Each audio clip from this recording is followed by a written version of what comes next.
my name is Emily, and I am a scientist and inventor from San Diego, California. In today's Day in Plane, I'm going to be showing you one of my all-time favorite childhood hobbies, which was making a cast for broken bones. As a kid, I was really into first aid and utilized my 58 Barbie dolls as well as my own brother as my test subjects. And today I'll be showing you how to do a short arm cast on my Madeline doll.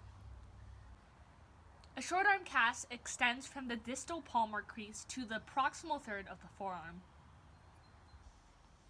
For this project, you'll need a hand of any sort, whether that be a sibling's, parents, teddy bears, or Barbie dolls. You'll also need some sort of padding. I'm using Kleenex, but toilet paper also works, tape, and scissors. Traditionally, for a fiberglass cast, doctors use a stockinette, which is basically a sleeve that goes over your arm.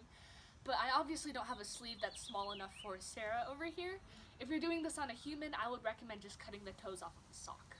So for the padding step, you'll need some Kleenex or tissues, and I've just cut Kleenex into strips. And I'm gonna start with it around her wrist. And I'm going to wrap it around. So a big rule is the 50-50 rule, where you overlap it 50% of the previous wrap. And when you get to her thumb, just simply cut a little slit, and that will go around her thumb. Back in the 5th grade, I used to carry around a roll of athletic tape everywhere I went, just in case someone sprained their ankle, which of course nobody did. And usually the padding would stick to itself. Kleenex doesn't do that, so I just cheated with a little bit of tape. So you can do this how many times you like until she is covered. Next step is tape. You can use washi tape, fabric tape, glitter tape. I like electric tape, and I'm going to use this yellow electric tape. This is essentially the same thing, where you would concentrate it around the area that's broken.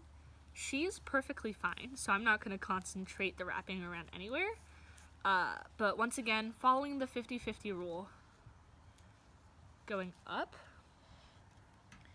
For my 14th birthday, my mom actually surprised me. She brought me to an orthopedic surgeon's office, and I did a plaster cast on my brother.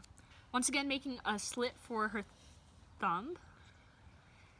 And one thing important about this is, if you were doing an actual cast, it would be made out of fiberglass. Fiberglass is really, really hard, and you don't want it to touch the skin, because that would be painful. So make sure there's always a border of padding around whatever tape you're using to simulate that. And if you were using a stockinette, you would fold it over before doing your second layer. But that's essentially it. I've made many casts in my life. This is actually a box just full of old casts that I've cut off of my dolls. This one in here, I actually made it on myself and then just cut it off. It's I think in 5th grade, so obviously I've grown a lot. It used to fit me. But I hope you enjoy, have fun making your cast, and hopefully you can put this to good use if one of your friends or family ever breaks a bone.